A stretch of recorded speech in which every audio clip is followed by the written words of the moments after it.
I hope you're ready for a riddle. What is slicker than a greased pig and prettier than your prom date? That is my Smith Wesson 627 since it come back from TK Custom. Now, TK Custom has absolutely made some solid improvements to this thing. I've owned it for over a year. This is my personal firearm, and I have shot it extensively. And I just took for granted that the fact that it said Performance Center on the side of it was that it was the pinnacle. Since this thing came back from TK, I actually realized that Smith Wesson Performance Center is not the pinnacle. Sending this off and having a legitimate gunsmith go through this thing, slick it up, has led me to realize that this thing is just awesome now. I'm beside myself. And of course, I had communicated with Eli a couple of times via email. We went back and forth, and basically what he said, he's like, all right, when you put this thing in the box, just go to our website, print out the order form. On that order form, you just put your name, address, your normal stuff, all your payment information and everything in the bottom. And of course, in that order form, you tell them the services that you want. So, went through there, checked everything off, put this thing in the box. The whole deal took a little over 30 days, and I'm not even mad about that. A little over 30 days, considering that Christmas and New Year's and you know, everything associated with holidays was in there. I considered that very expedient. And then, even if it wasn't, it would be well worth the wait.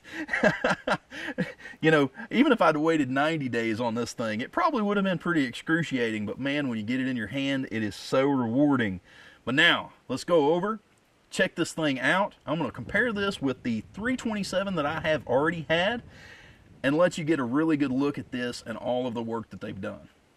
All right, so I've got the 627, and I have my 327 to act as a time capsule. When I used to shoot these back and forth, of course, this one's much lighter and it's much smaller, but they're pretty much the same gun, and to a finger, you couldn't tell the difference in the triggers. So this one's been off for work, this one is factory, so like I said, this is a nice time capsule. So go ahead and check this out. This trigger is just so smooth. Let me get positioned for the camera. Dude, that is just ridiculously smooth. I love it. Of course, what they've done is they've put their speed trigger in there.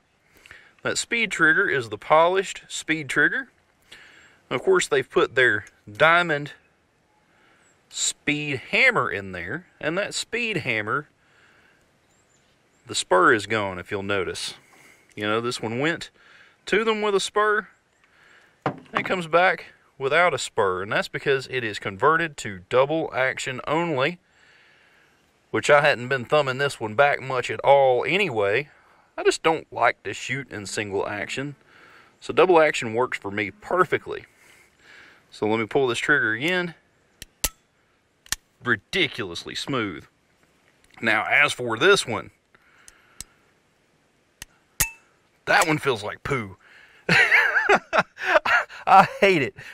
I may have to send this one off too, because like I said, this one right here has totally ruined me on this one. I just don't like the feel of it anymore. I mean, it's still smooth. It's still a Performance Center, and I'm not going to knock it, but yeah, you just can't beat a full custom job, especially considering they removed all of the MEM parts, the metal injected molding parts. Smith & Wesson, I think it was December 2020, they just came out with an article. Smith & Wesson claimed that they had zero bank debt and $55.5 million in cash.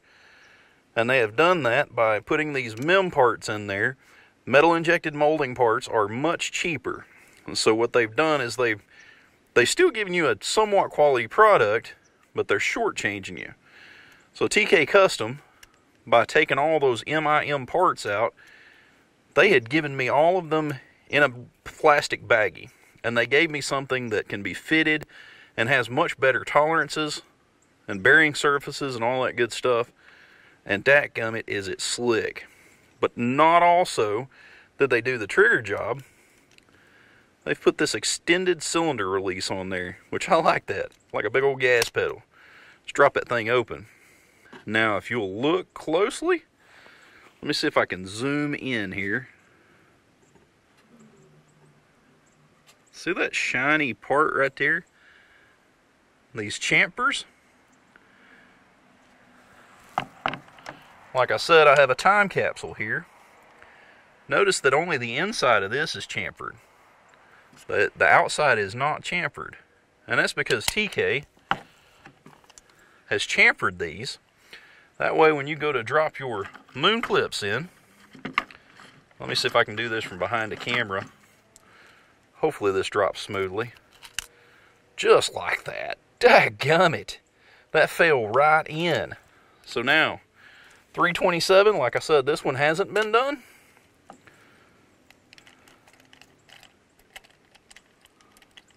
That same, there we go. So I had to wiggle it. This right here is slick. Golly bum. Absolutely huge difference.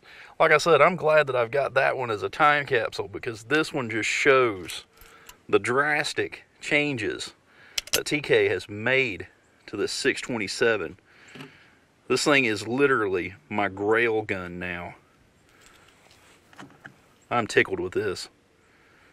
As long as nothing bad happens, I'll go to my grave with this one. One of my children are going to get something that's absolutely sweet if I don't just shoot the snot out of it. And of course, some of you guys have already seen my moon clip setup. This is just a shot shell holder, or shot shell box. Basically holds 100 rounds like out in the dove field, but I have adapted it by putting a 1x6 that I trimmed down in the table saw and some wooden dowels. And basically you can just pick them up, set them back down. I put a little piece of foam. You see how the foam is indented? The foam holds everything down for transport. So now you have your demooner, which is really neat. So I've already got some spent casings here from where I tried to sight this thing in earlier. I actually successfully sighted it in earlier. But you see you have just that little cam, and it basically goes in, hits that right there, and it's hollow. It's pretty neat. You can just take and go ahead and demoon a whole thing. Let me dump that.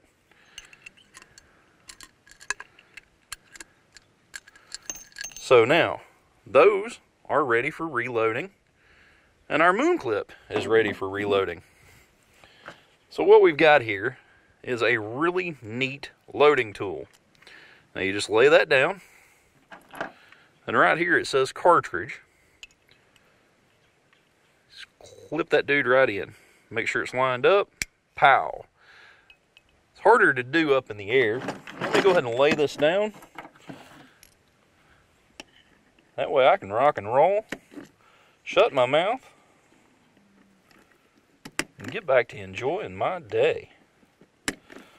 I love these moon clips. So much quicker to load, and also, as a reloader, I can keep them together. So I'm losing far less brass by keeping them together in one easy package. Pretty cool stuff. So now, sign of the times. This thing can be taken all the way down to 6.5 pounds trigger pull. Right now, it's set for about 8, simply because I cannot find Federal small pistol Magnum primers. Now, the Federals are what this thing really likes, because Federals are softer, they're more reliable, and you basically need more rebound for the other manufacturers. Right now, I've got plenty of CCI, I have plenty of Remington, I've got everything but the Federals. So what we had to do is leave this one set for right at 8 pounds. Eli told me, he said, if you can get some Federals, then I can tell you over the phone how to set this thing for 6.5 pounds. So the hunt is on for some Federal primers, that way I can truly enjoy this thing. Not that I'm not already. I am elated. I am beside myself. This thing just tickles me to death. She's just a solid piece. Like I said, this is my grail gun. This thing, I am going to enjoy it until I am no longer on this earth, and hopefully my kids and grandkids enjoy it as well. This thing is awesome. You can go to tkcustom.com. That's where all of this came from. Go check them out.